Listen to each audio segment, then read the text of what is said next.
Bonjour et bienvenue dans cette série de mini-vidéos sur l'énergétique. Aujourd'hui, je vais vous parler des différents corps que nous avons. Nous possédons 7 corps, je vais les énumérer du plus dense au plus subtil. Nous avons d'abord le corps physique en 1. Il permet d'expérimenter la matière, c'est le corps visible.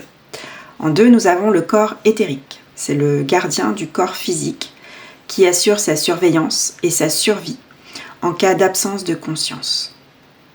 Il est vraiment important et il enveloppe nos chakras et il capte les énergies cosmiques et telluriques.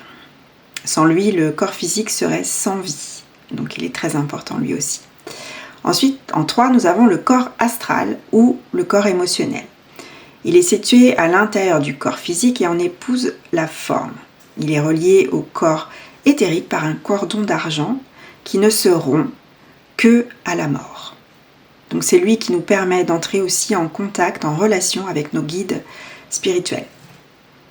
Puis nous avons le corps mental. C'est lui le siège de nos pensées, de l'intellect, de l'imagination, de l'inné, de l'acquis. C'est avec lui en fait que nous faisons des visualisations. C'est comme ça qu'on visualise, c'est grâce à lui. Il est divisé en 2 sous-parties. Le corps mental inférieur.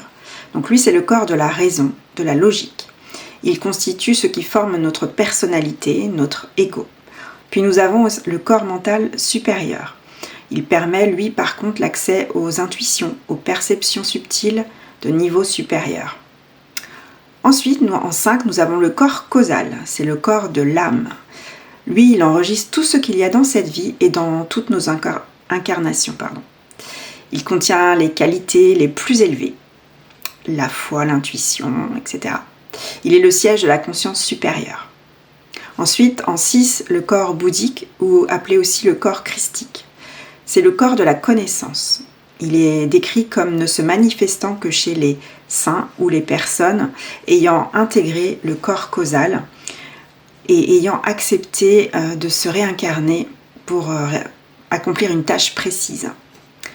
Alors, ce corps, il permet la connaissance de toutes choses et aussi l'accès à la conscience divine.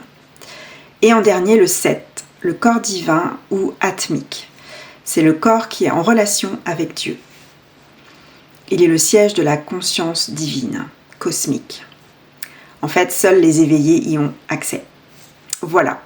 Dans la prochaine vidéo, je vous expliquerai, on verra ensemble les différents chakras. Voilà, j'espère que ça vous a plu et je vous dis à bientôt. Au revoir.